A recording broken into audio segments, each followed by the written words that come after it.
Namaste. I am Gloria Grace Rand. I'm so happy to have you here joining me today on the podcast, our Live, Love, Engage podcast, where we share, like the intro says, practical advice from a spiritual perspective. And each week, I also bring you awesome guests, wonderful people that I've met or either a few times or sometimes complete strangers, but I've just met them briefly and they always elicit awesome conversations. And I have no doubt about the same because this person I actually have known for a while. Her name is Tracy, and I forgot to ask you how to pronounce your last name. Is it Rickard? Rickard? Oh, Rickard, you got it. Rickard. Okay, good. All right, awesome. And I have known Tracy here in Central Florida for a little while. We do go in the same networking circles, and she has a business called Tracy's Total Wellness.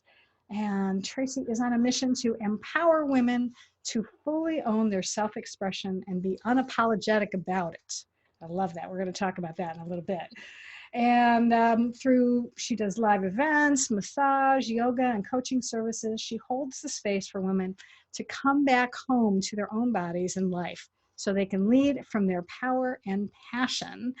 And you know what? And she also believes we all deserve to live a life we love. And I do too, because that's my mantra. That's what this is about. It's about living fully, loving deeply, and engaging authentically. So welcome, Tracy, first off.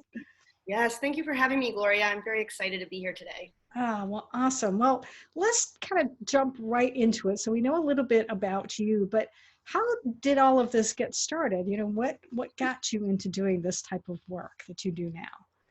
Wonderful. I always love sharing my story because I always love hearing about other people's stories as well. So I was way back when in the good old college years, was studying to become an actor and was starting my journey into grad school and moving into that. I loved to be expressive. I mean, you could put me on a stage and stage fright is not a part of my DNA. I really loved being in front of people. And my family thought it was crazy because they all could not understand public speaking and why anybody would want to do it. I just was expressive and I loved being able to express my creativity and also move people on a deep level. But just moving into that world of theater as a professional career, my intuition was just guiding me. It wasn't in the right direction for me. And that I got this nudge. I was going to be on stage and be in front of people, potentially in a different way. And that just led me into massage school. I was more trained in comedic acting, and so I loved learning about physiology and the movement of the body, and Lucille Ball is my idol. And I thought, all right, I love the body and how it works, and I'm fascinated with that. So I started my journey with body work and massage and just kept on moving into that journey of then I wanted to explore yoga and what that was all about. And seeing some of my clients, I realized a lot of stuff was more internal. And so I ended up getting health coaching certification with a pretty good emphasis on nutrition. And then working a lot with women, I realized there's even more stuff going on. So I decided to get more education and certification in hormonal work. And I was doing that. That's what I started to do. And I started to help serve my clients. And then myself, I got ill because I was just putting all of my energy into my family, my friends, and my clients, that I kept getting those little nudges. I call them God nudges, that I needed to take care of myself. And I wasn't listening until my body made me listen. And I ended up in almost adrenal failure in the hospital, severe depression, major hormonal imbalances. Like my body was barely producing progesterone. My thyroid was out of whack, because for women, we don't realize if our hormones are out of whack, a lot of times it will throw our thyroid off. And I was being told by other professionals that, you just have depression and you need to go on an antidepressant. And they actually ended up making me worse. And was one of the reasons I did end up in the hospital. So I kind of had that what some people might call that, at the bottom of the hole. Right. Yeah. Experience. And it made me realize that I really needed to take care of myself, to be there for others. The pain I witnessed in my loved ones while I was going through all this, it was hard to watch them because they were scared for my own well-being. Yeah. And it made me in that moment realize that us not taking care of ourselves is actually a disservice to the people we love. Mm-hmm. Yeah, absolutely. Yeah. And it's really hard to be able to, if you're not filling up your own cup and you just keep overflowing to everyone else, that's what happens, as you just described. It's like the body finally says, hello, time out. You've got to take care of yourself. So I'm glad you learned that lesson. So, but now you've gotten into really doing more than just massage work and yoga. I mean, you really are, you lead like networking groups and things like that. So you are doing your, employing the public speaking now that you saw. What made you really decide to go that way and really, because I know part of it is giving women an opportunity to express themselves. I suspect that the two kind of go hand in hand. So share a little bit about that. I would love to. So what I realized is when I was going through a lot of my initial struggles is that there was a lot of people I was going to that weren't really listening to me. They were listening for how they could fix me, or they were listening for how they could diagnose me. They weren't listening to me as a human being. Yeah. And so I made it my mission when I started to get my own help is that I'm not going to anybody if I don't feel like they're listening to me. Smart. Yeah, I am not a textbook. Yeah. I am a human being with a beating heart and a soul. Mm-hmm. And I am unique and different. Even if I have the same symptoms of that last patient that walked in, I still am unique and different. And so that was a mission of mine while I was getting my own help. And one of the biggest things that really helped me the most was being around supportive community. It got me out so much more. I had my supportive yoga community. At that point, I couldn't even do like active yoga. I could only do restorative because my adrenals were so bad. I tried some group therapy because I had to deal with all the shame of being labeled of someone with depression. And getting around other people that also knew what I was going through, it was powerful. And I realized there's something in the power of community that can help us on a personal level way more than we realize. And so I decided when I moved, I'm originally from New York, so all my training, everything I mentioned, most of that was done in New York. I moved down to Florida 5 years ago, and that was something I wanted to explore more of. And I started to call it community medicine. It was almost like we would get together and it would feel like it was medicine for our soul, and people's physiology would even change. Their mood would change. People's blood pressure was going down. Their stress level was going down. And I was like, okay, there's something to this. Yeah. There's something to this powerful community. And so I started creating retreats. I wanted to create something different with networking. So we sit in circle and we meditate instead of eating food in a loud restaurant.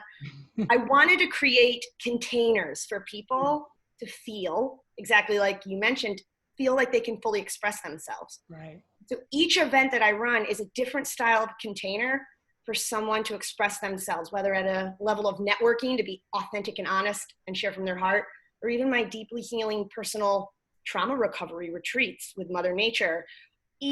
Every single thing I do is creating that container. And when that can happen, the possibilities they really are endless. So community medicine has been like my secret ingredient for years now, and it's working fantastically. Oh, that's awesome.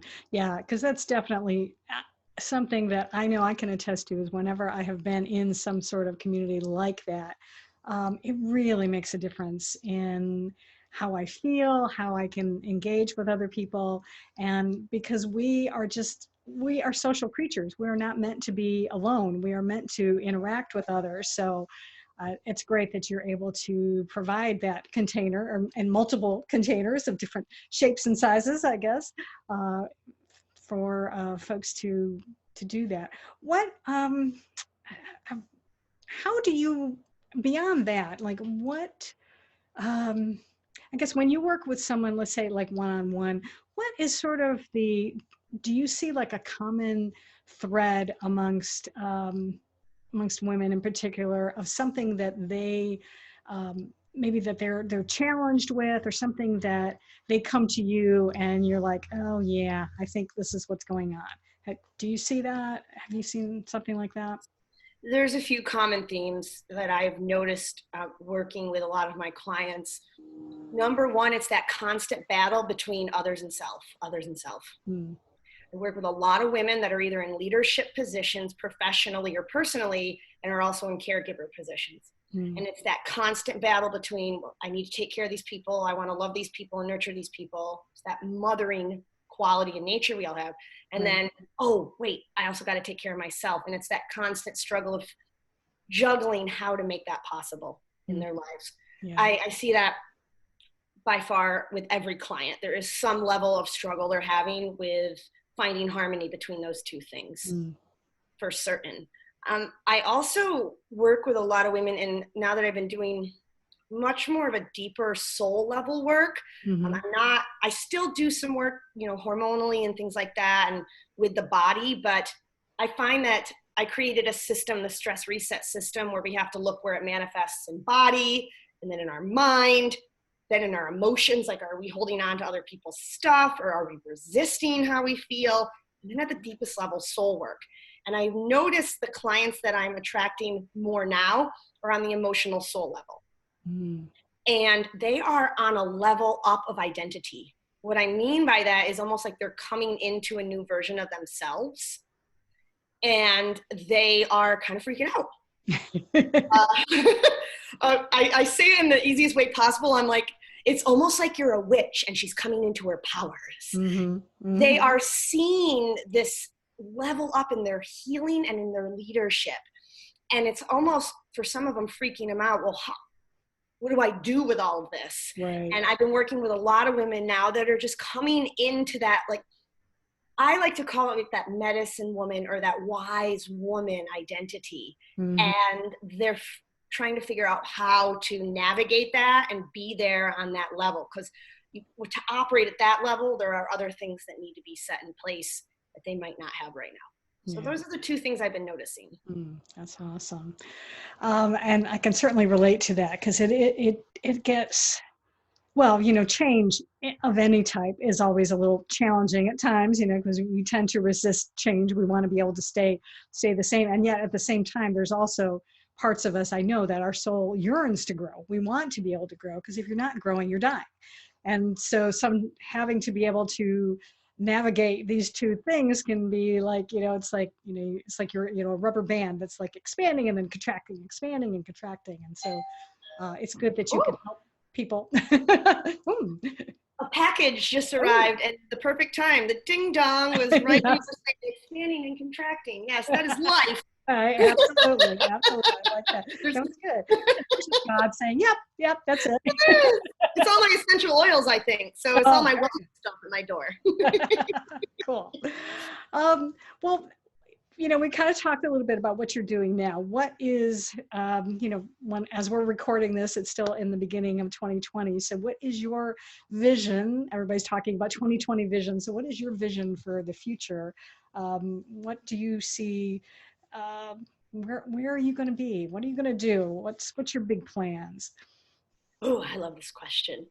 So I've shared several times, and I think I shared with a gathering you were at, I want myself, the last 2 years was really on that level up of identity, doing, my own juggling of others and self, as well as kind of coming into my own of doing more deeply therapeutic healing work. I'm working at the level of grief and trauma now, much more than I was before. And so to serve people in that level, I myself have to make sure I'm really taken care of. I am holding on to people's pain, and it's sacred work, whether that's on a massage table or one-on-one coaching or even at an event, to be able to hold on to people's pain and allow that pain to be processed in that deep level. I need myself to take care of me and get grounded. And what I realized is, for so long in my life, my identity was peacemaker. I wanted to keep the peace with everybody. I'm very empathic, so I feel everything from everyone. And I always, when I would feel resistance or unresolved emotions or whatever it was, I always wanted to bring peace to that. Whether it was the person in back of me at the grocery store, or, you know, my family member struggling with something. Yeah. And I realized, you know, through this journey, again, that's not as much just a service to them as it is a disservice. They're not ready, or they're not at that level of change. I can't make anybody else change. Yeah. And what it was doing to me was I was almost losing myself in the process of trying to keep the peace. And what I realized is, kind of going through the gamut the last 2 years, there was a lot of grief and loss, and a lot of things that were coming to the surface for me personally that I had to deal with, and then also show up in my community being vulnerable when I needed to, and, you know, not faking it, sharing with people what I'm going through, and navigating how I can be vulnerable and share about my pain and my process, and at the same time be respected and seen as a leader. Right. And in that process of last year, realizing that my identity now is influencer over peacemaker. And so I declared it at the winter solstice last year, and I am stepping into it, and I'm really seeing opportunities being given to me now to be in that role of influencer over peacemaker, because they're two totally different things. Oh yeah, absolutely. So that's where I see my journey. It's influencer. Well, I love that. I love that. And they're both vital roles. But you know, sometimes it's a good role to play at one part of your life, and then, you know, it's time to step up and take a different role. So I salute you for that. And I look forward to watching this journey unfold over the next year or more. And I know that you will get all the wonderfulness that you deserve and have the influence that you want. I'm sure of it. So as we're kind of wrapping up here, what is, well, actually two things. Number one, what would be one, if you had to give someone one piece of advice, what would that be?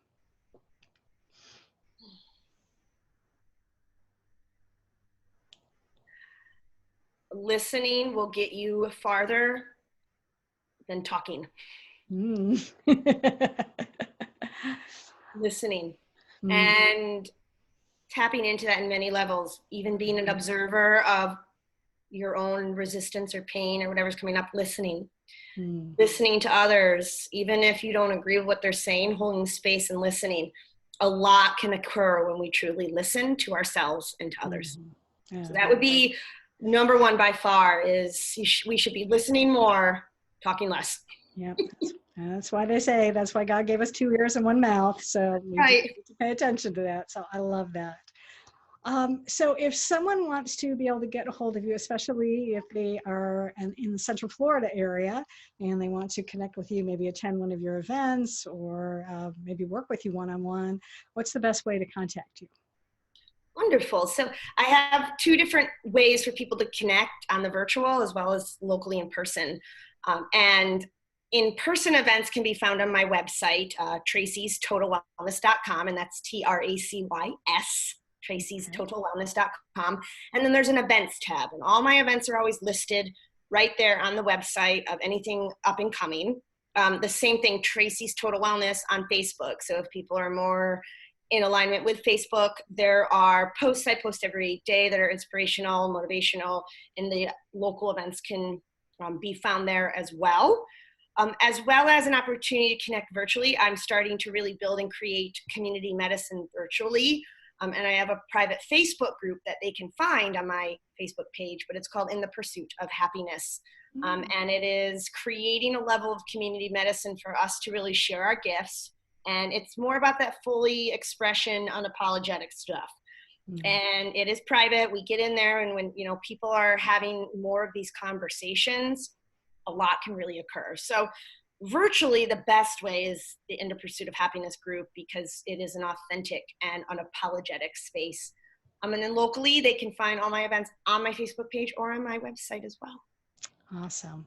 Well, that sounds like a terrific group. I love the name of it, In the Pursuit of Happiness. That's great. So I'll have to go check it out myself. And just for those of you who are listening, if you're in the car or what have you, if you go to my website, gloriarand.com, and go to the blog tab, you will find the show notes for, that's where I put all the podcasts are there, and you can find the information there. So thank you again for being with us and chatting today. I appreciate it, Tracy. It's good to see you. Always good to see you. And thank you, Gloria. I'm really grateful to have you in my life. And I really, really love it when I meet fantastic, awesome, cool women that are up to good stuff. Absolutely. Absolutely. Back at you. All right. Well, just a reminder to, if you want to hear more wonderful interviews like this, and if you're not already a subscriber of Live, Love, Engage, you can find us on just about any podcast platform out there, iTunes, Stitcher, Spotify. So make sure that you subscribe. That way you'll be notified when the next episode comes out. And if you can leave us a review and a rating on iTunes as well, that would be fantastic. And until next time, I encourage you to live fully, love deeply, and engage authentically.